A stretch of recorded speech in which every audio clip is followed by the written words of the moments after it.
ఓం నమో భగవతే వాసుదేవాయ మహంకాళి అన్నపూర్ణ రుచులు చూస్తున్న బంధుమిత్రులందరికీ నమస్కారములు. నేను మీకు చూపించబోయే వంట మెంతి పొడి అంటే మహంకాళి అన్నపూర్ణ మా ఇంట్లో పెళ్ళప్పుడు తయారు చేస్తారు.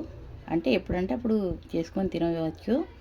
అయితే మా దగ్గర కంపల్సరీ ఈ పొడి తయారు చేస్తారనమాట. మెంతి పిండి అంటారు.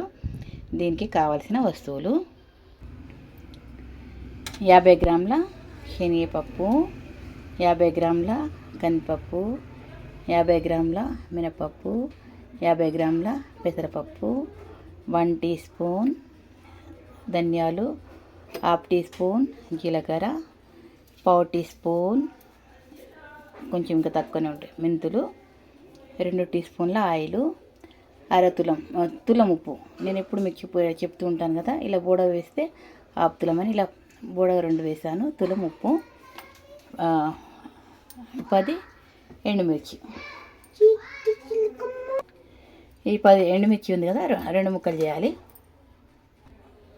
అంటే 9 రకాల ఐటమ్స్తోని తయారు చేయాలని ఈ పొడి. అయితే ఇష్టం ఉంటే ఇంకా 11 రకాలు కూడా చేసుకోవచ్చు. అంటే 11 రకాలు కావాలంటేనేమో ఎర్రపప్పు, బఠానీ ఉంటాయి కదా, అవి కూడా వేసుకోవచ్చు. ఇక 9 అయితే కంపల్సరీ కావాలి. ఇష్టం ఉంటే అవి కూడా వేసుకోవచ్చు. ఈ మిరపకాయలు కట్ చేశాను. కొంచెం మెత్తగా ఉంటే మిరపకాయలు కత్తితో కట్ చేస్తే మంచిగా కట్ అవుతాయి. పొయ్యి వెలిగించాను, గిన్నె పెట్టాను, ఆయిల్ వేస్తున్నాను.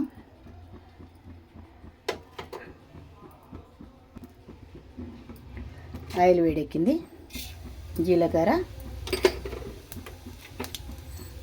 మెంతులు, ధనియాలు,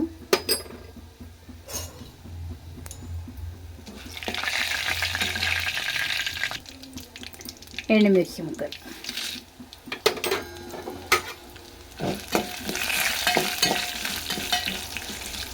కొంచెం మామూలుగా వేయించాలి. బాగా ఈ పొయ్యి బంద్ చేస్తున్నా. బాగా వేగితే చేదవుతాయి ఎండుమిర్చి ముక్కలు. మామూలుగా వేసి సరిపోతాయి. పొయ్యి బంద్ చేశాను నేను.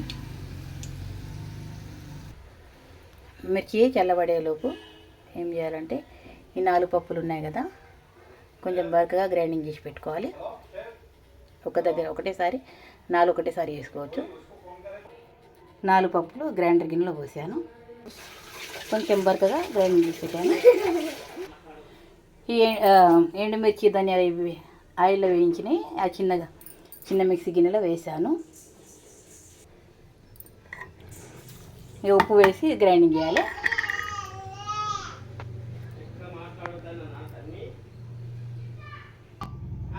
ఇలా గ్రైండింగ్ అయిన తర్వాత ఇప్పుడు ఇది బరకగా చేసాం కదా, ఇప్పుడు ఇది ఇందులో వేసి ఇంకోసారి మళ్ళీ దింపాలి. ఈ పెద్ద జార్లో పొడి ఉంది కదా, ఈ మిర్చిలది ఇందులో వేసేసి ఇంకా సన్నగా చేయాలి. ఇలా చాలా సన్నగా గ్రైండ్ చేయాలి. ఇట్లా అంటే పెళ్ళప్పుడు ఒక 2-3 కిలోలు చేస్తాము. అంటే చుట్టాలకు కూడా కట్టిస్తాము వాళ్ళకు వెళ్ళేటప్పుడు. అప్పుడు ఏం చేస్తామంటే, వేయించి ఇవన్నీ సామాన్లు వేసి ఎండుమిర్చి కూడా అన్నీ అందులో వేసి, కాకపోతే అందులో ఆయిల్ వేయము, గిర్నీలో కదా, ఎండుమిర్చి డైరెక్ట్గా అలాగే వేస్తాము.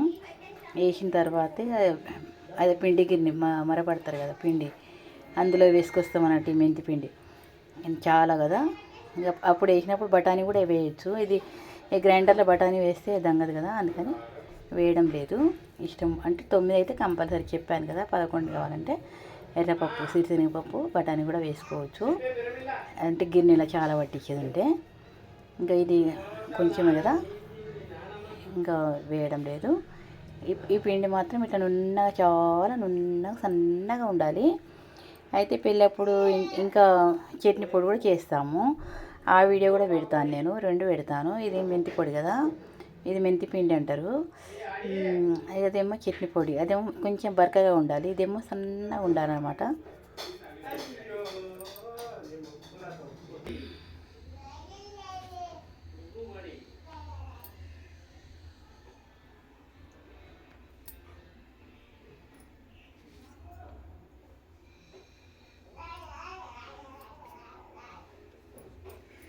నేను ఈ మెంతి పొడి చేయడము చూపెట్టడం మీకు కనుక నచ్చినట్లయితే లైక్ చేయండి, షేర్ చేయండి, బెల్ ఐకాన్ కొట్టండి, కామెంట్ బాక్స్లో కామెంట్ పెట్టండి. మీరు కూడా కొద్దిగా ట్రై చేయండి. చాలా బాగుంటుంది టేస్ట్. వేడి వేడి అన్నంలోకి కొంచెం ఆయిల్ వేసుకొని తింటే చాలా బాగుంటుంది. నేను ఈ మెంతి పొడి వీడియో 2025 జూన్ 16న చేసి చూపెట్టాను. చట్నీ పొడి కూడా చూపిస్తాను. ఆ వీడియో కూడా తప్పకుండా చూడండి. తప్పకుండా లైక్ చేయండి, షేర్ చేయండి.